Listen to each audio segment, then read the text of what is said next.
Salut à tous et bienvenue sur notre chaîne Les Rendez-vous Africains. Je suis Évariste Faupoussi. Si vous êtes nouveau sur cette chaîne, veuillez vous abonner, cliquez pour activer la cloche de notification afin de ne rater aucun de nos prochains contenus, car nous faisons ici des contenus très édifiants sur le narratif africain, les us, les coutumes, les mœurs, les traditions africaines, la culture africaine, l'information en général, la politique et la géopolitique africaine. Aujourd'hui, nous allons vous parler du bilan et des perspectives à venir pour le président Maurice Kamto. Il est vrai que ces discours sont tellement longs et beaucoup ne sont pas faciles à suivre de bout en bout.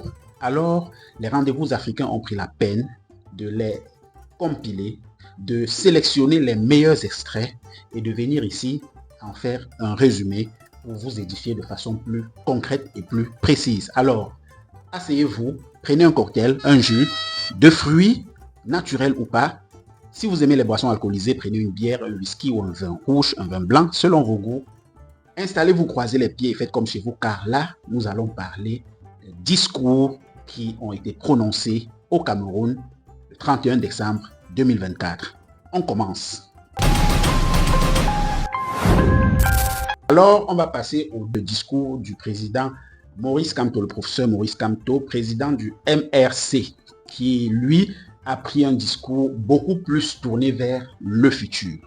Il a naturellement mentionné un bilan déplorable et vraiment pas à perdre le temps pour s'y atteler. Il a dit qu'il ne perdrait pas le temps pour s'y atteler parce que sinon, il risquerait de réveiller beaucoup de douleurs dans les Camerounais parce que ce bilan, dit-il, est très médiocre et même une perte de 7 ans pour les Camerounais, comme on a entendu dans son discours. Donc du coup, on vous laisse écouter juste cet extrait qui résume en fait l'année 2024 de Maurice Kamto et on revient juste après pour les perspectives selon Maurice Kamto pour l'année 2025. Le septennat volé qui s'achève en 2025 aura été véritablement un gâchis pour notre pays. Le septennat des grandes opportunités est devenu celui des grandes désillusions et de la déprime nationale. Le candidat de la force de l'expérience a disparu pour laisser place à un gouvernement de la force sans expérience, qui répand la terreur pour essayer de soumettre les Camerounais. Mal lui en prend. Le mérite, le seul de ce septennat, est de convaincre une écrasante majorité des Camerounais de la nécessité urgente d'un changement par l'alternance politique dans notre pays. Par conséquent, je vais focaliser mon propos sur ce qui nous attend en 2025 et faire une esquisse de ce que nous pourrons faire ensemble dans les mois et les années à venir pour redresser l'économie, la situation sociale et culturelle de notre pays et assurer le rayonnement international du Cameroun. Maurice Kamto, dans son discours, a également mentionné, l'un de ses points forts qui a été mentionné, c'est concernant les produits pétroliers, puisque le gouvernement en place, vous vous rappelez, ont clamé pendant quelques années la subvention forte du prix du pétrole, des carburants à la pompe et domestique. Et le professeur Maurice Kamto dit que c'est carrément une farce bien organisée entre le gouvernement camerounais et le FMI. Vous connaissez ce qui s'était passé lors de l'élection présidentielle avec Amnesty International qui était carrément des fake Amnesty International. On voit donc que si ce que le professeur Maurice Kamto dit avec le gouvernement en place et le FMI est avéré, alors le Cameroun ne serait pas son premier forfait dans ce sens, car le Cameroun est déjà très apte à faire valoir des organisations internationales dans le sens pas très catholique. Donc, allons voir aussi, est-ce que le professeur Maurice Kamto est vrai? Est-ce que ce que le professeur Maurice Kamto dit dans son discours est vrai? Moi, je ne suis pas spécialiste et je n'ai pas les dés et les points pour vous avérer ou pour vous réfuter cette assertion du professeur Maurice Kamto. Alors que chacun aille voir par lui-même. Est-ce que le gouvernement nous aurait berné pendant tout ce temps en disant qu'il subventionnait le prix du carburant avec le FMI alors que cela est faux? Allez voir chacun. Maurice Kamto dit que si les Camerounais lui donnent le pouvoir suprême en 2025 à l'issue des élections présidentielles qui arrivent, l'une des premières choses qui devrait être importante de faire, c'est de réduire le train du gouvernement, le train de vie du gouvernement. Vous savez qu'au Cameroun, lorsqu'il y a une sortie d'un ministre ou bien même d'un délégué, il y a au minimum 12 voitures de grosses cylindrées qui sont mises en route avec des personnes dedans qui sont tous en mission, du carburant qui brûle en longueur de journée, climatisation allumée et tout ce qui suit avec, tout ce qui va avec. Des fois même des personnes vont avec leur famille et mettent leur famille en mission également. Bon, je n'entre pas dans les détails. Ça, c'est ce que les Camerounais connaissent. Le professeur Maurice Kamto dit que cela est une source de beaucoup de tarissement d'argent et puis de détournement même d'argent. Donc, du coup, l'une des choses qui serait importante à faire en 2025, si le professeur Maurice Kamto est mis à la magistrature suprême, il dit qu'il diminuerait drastiquement le train de vie de l'État et du gouvernement. Nous ne pouvons ralentir le rythme de notre endettement qu'en nous mettant résolument au travail et en imposant aux structures publiques un niveau de dépenses à la mesure des moyens du pays. C'est pourquoi nous nous engageons notamment à réduire drastiquement le train de vie de l'État, à accroître substantiellement la production dans tous les secteurs de l'activité économique nationale et à accélérer l'industrialisation du pays afin de devenir une économie fortement exportatrice et de redresser la balance commerciale, à instaurer la bonne gouvernance en étant intraitable sur la corruption et les détournements des fonds publics, à l'amélioration significative du pouvoir d'achat afin de booster la consommation et stimuler en même temps la production locale, source de croissance économique. Je pense pour ma part et pour la part des rendez-vous africains que c'est une chose à applaudir. Applaudissez.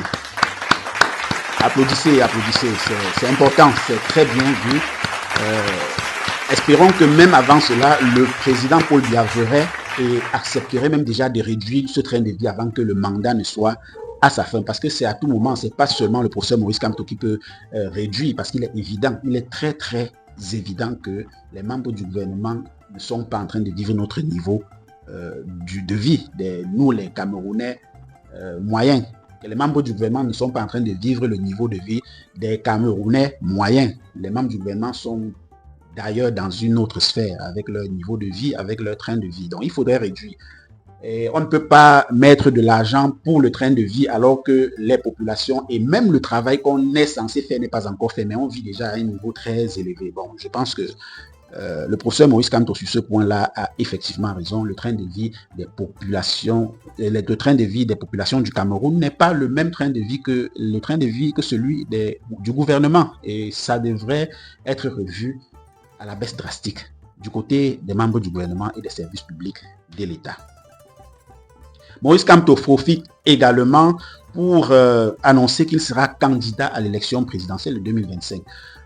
N'en déplaise d'après ce qu'il dit, parce qu'il dit que son annonce va sûrement faire mal à beaucoup de personnes qu'il avait déjà mis comme impossible candidat parce que, disait-il, puisqu'il n'a pas de parti politique, puisqu'il n'a pas de membres représentés à l'Assemblée nationale comme député, du coup, il n'a pas possibilité de briguer à la candidature au poste du président de la République. Maurice Kamto dit que c'est faux et sa candidature ne souffre de rien. D'ailleurs, il s'annonce dès lors longtemps avant candidat aux prochaines élections de 2025. Les prochaines élections attendues dans toute la sous-région Afrique centrale. Parce que c'est important. Vous savez que le Cameroun est un pôle aussi très important dans la stabilité de la sous-région Afrique centrale sur beaucoup de points. Et on en fera sûrement une vidéo dans les prochains jours. Alors, Maurice Kamto est d'ores et déjà candidat à la prochaine élection, du moins selon lui. Camerounaises, Camerounais, mes chers compatriotes, l'année 2025 est, faut-il le rappeler, une année électorale décisive pour notre pays. Je serai candidat au scrutin présidentiel à venir. C'est assurément une mauvaise nouvelle pour ceux qui ont rêvé qu'ils pourraient garder le pouvoir ou y accéder sans affronter le peuple du changement et de l'alternance, c'est-à-dire les forces favorables à la démocratie dans notre pays. Ceux-là doivent se raviser, car par la grâce du Très-Haut, je serai candidat sans aucun doute. Le candidat porté par le MRC et les autres membres de l'APC, le candidat du peuple de la rupture avec une dictature néocoloniale. Ma candidature remplit toutes les conditions fixées par la Constitution et le Code électoral, et chacun devra en prendre acte, parce que telle est la loi. Après avoir annoncé sa candidature, le président Moïse Kamto a tendu la main aux membres du gouvernement qui voudraient bien serrer sa main pour travailler avec lui à changer le Cameroun. Rappelons qu'il l'a fait lors de la dernière élection en 2018, il avait tendu la main. Et d'ailleurs, vous voyez auprès de lui aujourd'hui des personnes comme Albin Zongan et beaucoup d'autres personnes qui étaient du parti, qui étaient plutôt des alliés des personnes qui travaillaient avec le gouvernement, le parti au pouvoir, le RDPC, mais qui se sont retournés et se sont mis avec Maurice Kamto. Et c'est pas mauvais parce que, comme l'a dit Maurice Kamto dans son discours, ce n'est pas parce que vous avez été dans le parti politique d'en face que vous ne pouvez pas revenir, ou bien que le parti de l'opposition ne peut pas vous utiliser pour redresser et pour travailler l'image du Cameroun ou alors pour faire grandir le Cameroun. C'est plutôt une bonne approche du professeur Maurice Kamto, car le mérite devrait être en avant surtout. N'en déplaise, quelles que soient vos appartenances politiques, on devrait pouvoir utiliser les talents de ceux qui ont des talents pour développer le pays. Je vous fais écouter la vidéo sans plus tarder.